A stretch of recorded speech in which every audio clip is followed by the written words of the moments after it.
આકાશવાણી અમદાવાદ પ્રાદેશિક સમાચાર જયેશ વેગડા વાંચે છે. સૌપ્રથમ મુખ્ય સમાચાર. પ્રધાનમંત્રી નરેન્દ્ર મોદીએ જણાવ્યું છે કે સ્વામિત્વ યોજના હેઠળ દેશના 6,62,000 ગામોના નાગરિકોને તબક્કાવાર પ્રોપર્ટી કાર્ડ અપાશે. કેન્દ્ર સરકારે ગુજરાત સહિત 9 રાજ્યોની દરખાસ્તના પગલે 30,70,000 મેટ્રિક ટન કઠોળ તથા તેલીબિયાંની ખરીદીને મંજૂરી આપી છે. મુખ્યમંત્રી વિજય રૂપાણીએ રાજ્યના શહેરોમાં માળખાકીય સુવિધાઓ વધારીને ઇઝ ઓફ લિવિંગથી શહેરોમાં વધુ સુવિધા આપવાની પ્રતિબદ્ધતા વ્યક્ત કરી છે. રાજ્ય સરકારે નાગરિકોને સારી આરોગ્ય સેવા ઉપલબ્ધ કરાવવાના ભાગરૂપે ગુજરાતમાં દર 3 થી 4 કિલોમીટરના અંતરે આરોગ્ય કેન્દ્ર શરૂ કરવાનો નિર્ણય લેવામાં આવ્યો છે. જાણીતા પક્ષીવિદ ડોક્ટર ભવભૂતિ પારાશાર્યનું ગઈકાલે કોરોનાના કારણે અવસાન થયું છે. સમાચાર વિગતવાર. પ્રધાનમંત્રી નરેન્દ્ર મોદીએ જણાવ્યું છે કે સ્વામિત્વ યોજના ગ્રામીણ ભારતમાં સકારાત્મક પરિવર્તન લાવશે. ટ્વીટર ઉપર તેમણે જણાવ્યું કે આ યોજના હેઠળ દેશના 6,62,000 ગામોના નાગરિકોને તબક્કાવાર પ્રોપર્ટી કાર્ડ અપાશે. ઉલ્લેખનીય છે કે પ્રધાનમંત્રી નરેન્દ્ર મોદી આજે વિડીયો કોન્ફરન્સિંગ દ્વારા સ્વામિત્વ યોજના હેઠળ સંપત્તિ કાર્ડનું વિતરણ શરૂ કરશે. આ વર્ષે એપ્રિલમાં શરૂ કરવામાં આવેલી આ યોજનાનો હેતુ ગ્રામીણ વિસ્તારોમાં માલિકોને અધિકારનો દાખલો પૂરો પાડવાનો અને પ્રોપર્ટી કાર્ડ્સ આપવાનો છે. આ યોજના 4 વર્ષના સમયગાળા દરમિયાન દેશમાં લાગુ કરવામાં આવી રહી છે અને દેશના લગભગ 6,62,000 ગામોને આવરી લેવામાં આવશે. લગભગ 1 લાખ મિલકત ધારકો તેમના સંપત્તિના કાર્ડ્સ તેમના મોબાઈલ ફોન પર પહોંચાડેલી SMS લિંક દ્વારા ડાઉનલોડ કરી શકશે. આ પછી સંબંધિત રાજ્ય સરકારો દ્વારા સંપત્તિ કાર્ડનું ભૌતિક વિતરણ કરવામાં આવશે. કેન્દ્ર સરકારે આશરે 6,065 કરોડ રૂપિયાના લઘુત્તમ ટેકાના ભાવે અત્યાર સુધીમાં 32,12,000 મેટ્રિક ટન ડાંગરની ખરીદી કરી છે. દેશના 2,83,000 ખેડૂતોને આનાથી લાભ થયો છે. ગ્રાહક બાબતોના મંત્રાલયના જણાવ્યા મુજબ ગુજરાત સહિત 9 રાજ્યોની દરખાસ્તના પગલે 30,70,000 મેટ્રિક ટન કઠોળ તથા તેલીબિયાંની ખરીદીને પણ મંજૂરી અપાઈ છે. આ ઉપરાંત આંધ્રપ્રદેશ, કર્ણાટક, તમિલનાડુ અને કેરળમાંથી 1.23 લાખ મેટ્રિક ટન કોપરાની ખરીદીને પણ મંજૂરી અપાઈ છે. રાજ્યના શહેરોમાં માળખાકીય સુવિધાઓ વધારીને ઇઝ ઓફ લિવિંગથી શહેરો રહેવા લાયક બનાવવાની પ્રતિબદ્ધતા મુખ્યમંત્રી વિજય રૂપાણીએ વ્યક્ત કરી છે.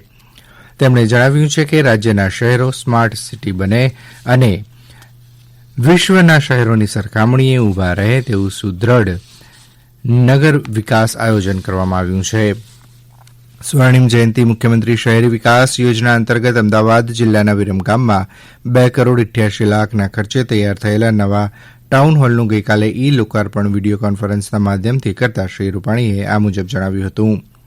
શહેરના તળાવ, જાહેર સ્થળો, ભવનો વગેરે શહેરની ઓળખ હોય છે તેમ જણાવતા મુખ્યમંત્રીએ રાજ્ય સરકાર વિરમગામના ઐતિહાસિક મુનસર તળાવનો વિકાસ સંવર્ધન ઈચ્છે છે તેમ ઉમેર્યું હતું. મુખ્યમંત્રીએ ઉપસ્થિત આગેવાનોને 100% ઘરોને નળથી જળ આપવાનું આયોજન કરવા આહવાન કર્યું હતું.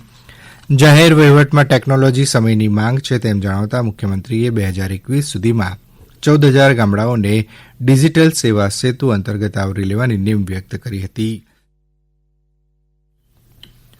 રાજ્યમાં યોજાનારી વિધાનસભાની પેટા ચૂંટણીના પ્રચાર માટે પ્રવર્તમાન કોરોનાના સંક્રમણને ધ્યાનમાં લઈને ચૂંટણી પંચના દિશાનિર્દેશો પ્રમાણે રાજ્ય સરકારે કેટલીક માર્ગદર્શક અગત્યની સૂચનાઓ ગઈકાલે એસઓપી જાહેર કરી છે.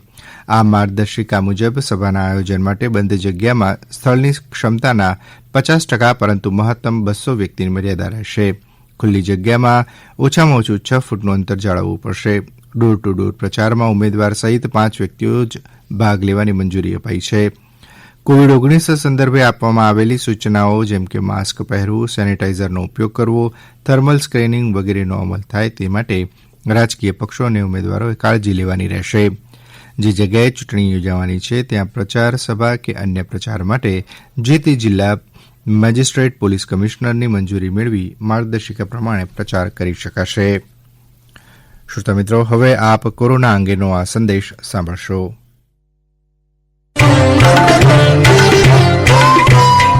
કોવિડથી બચવાના મહત્વપૂર્ણ 3 ઉપાય માસ્ક પહેરો, 2 ગજનું સલામત અંતર જાળવો અને હાથ સાફ રાખો.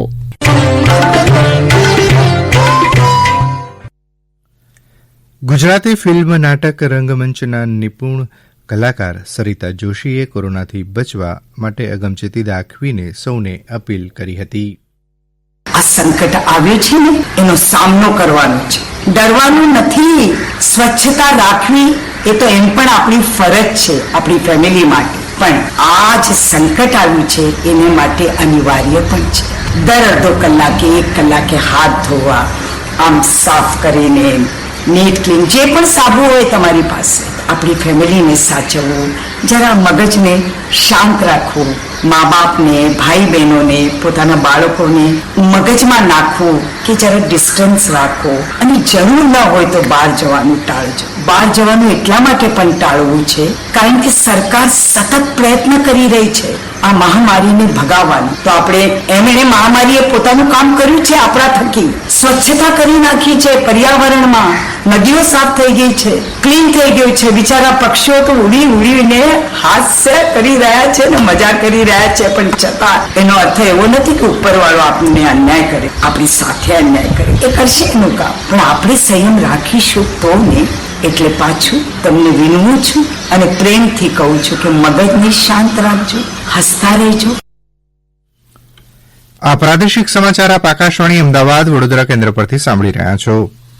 રાજ્ય સરકારે નાગરિકોને સારી આરોગ્ય સેવા ઉપલબ્ધ કરાવવાના ભાગરૂપે ગુજરાતમાં દર 3 થી 4 કિલોમીટરના અંતરે આરોગ્ય કેન્દ્ર શરૂ કરવાનો નિર્ણય લીધો છે. પાણી પુરવઠા મંત્રી કુંવરજી બાવળિયાએ જસદણ તાલુકાના બરવાડા ગામે 25 લાખ રૂપિયાના ખર્ચે તૈયાર થયેલા પેટા આરોગ્ય કેન્દ્રના લોકાર્પણ સમારંભમાં આ મુજબ જણાવ્યું હતું. તેમણે કહ્યું કે બરવાડાના આરોગ્ય કેન્દ્રમાં કોરોનાના ટેસ્ટ, નિદાન તથા પ્રાથમિક સારવારની સુવિધા પણ ઉપલબ્ધ કરાવવામાં આવી છે. શ્રી બાવળિયાએ વધુમાં જણાવ્યું હતું કે જસદણ પંથકમાં 46 પૈકી 29 આરોગ્ય કેન્દ્ર કાર્યરત કરાયા છે. તેમણે કનેસરા, રાણીંગપર અને રણજીતગઢ ગામે 42 લાખ રૂપિયાના ખર્ચે બનાવેલ 3 પંચાયત ઘરનું પણ ઉદઘાટન કર્યું હતું. તેમણે જણાવ્યું હતું કે આ પંચાયત ઘરોમાં અન્ય સેવાઓની સાથે રાજ્ય સરકારની ડિજીટલ સેવા સેતુ યોજનાનો લાભ પણ મળી શકશે. આથી આ ગ્રામીણ વિસ્તારના નાગરિકોને જરૂરી દાખલાઓ ઘર આંગણે જ મળી રહેશે. ત્યારબાદ કનેસરા ડેમની મુલાકાત વખતે શ્રી બાવળિયાએ જણાવ્યું હતું કે ગ્રામજનોને 34 લાખ રૂપિયાના ખર્ચે નળ સે જળ યોજના હેઠળ ઘેર ઘેર પીવાનું પાણી આપવાની કામગીરી વાસ્મો દ્વારા હાથ ધરવામાં આવી છે. જાણીતા પક્ષીવિદ ડોક્ટર ભવભૂતિ પારાશાર્યનું ગઈકાલે કોરોનાના કારણે અવસાન થયું છે. શ્રી પારાશાર્ય ભાવનગરના પ્રખ્યાત કવિ સ્વર્ગસ્થ શ્રી મુકુંદરાયના પુત્ર હતા. તેઓએ ગુજરાતમાં જોવા મળતા દુર્લભ પક્ષીઓ, ખાસ કરીને ફ્લેમિંગો અને સારસ વિશે સંશોધન અને પર્યાવરણની જાળવણી માટે આજીવન કાર્ય કર્યું હતું. પક્ષીવિદ તરીકે વિવિધ પરિસંવાદોમાં પક્ષી અને પર્યાવરણ અંગે યુવાનોમાં જાગૃતિ લાવવાનું પણ તેમણે કાર્ય કર્યું હતું. તેમણે પતંગિયાથી માંડીને ડ્રેગન ફ્લાયર ઉપરાંત માછલીઓ, દેડકાઓ સહિત અનેક દુર્લભ જાતિના પક્ષીઓની ઓળખ અને જાણકારી સમાજને આપી હતી. શ્રી પારાશાર્યએ યુકે અને સ્વિટ્ઝરલેન્ડની bird life international, flamingo specialist group જેવી આંતરરાષ્ટ્રીય સંસ્થાના નિષ્ણાત સભ્ય હતા તથા નેચરલ હિસ્ટ્રી કોઈમ્બતુર સંસ્થાના સલાહકાર સમિતિના સભ્ય હતા અને બર્ડ કન્ઝર્વેશન સોસાયટી ગુજરાત BCSGના તેઓ સ્થાપક સભ્ય હતા. ડોક્ટર ભવભૂતિએ પક્ષી અને પતંગિયા વિશે દેશથી 10 થી વધુ પુસ્તકો અને સેંકડો સંશોધન પત્રો રાષ્ટ્રીય અને આંતરરાષ્ટ્રીય ક્ષેત્રે લખ્યા છે.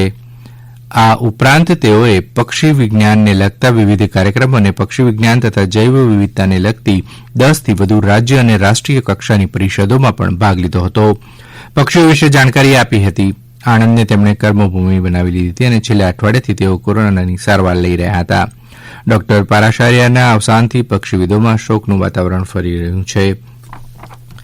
રાજ્યમાં કોવિડના દર્દીઓ સાજા થવાનો દર 87.2% થયો છે. છેલ્લા 24 કલાકમાં કોવિડના વધુ 1,456 દર્દીઓ સાજા થતાં અત્યાર સુધીમાં સાજા થયેલા કોવિડના દર્દીઓની સંખ્યા 1,30,897 થઈ છે. ગઈકાલે કોવિડના નવા 1,221 કેસ નોંધાતા કુલ કેસોની સંખ્યા 1,50,415 થઈ છે.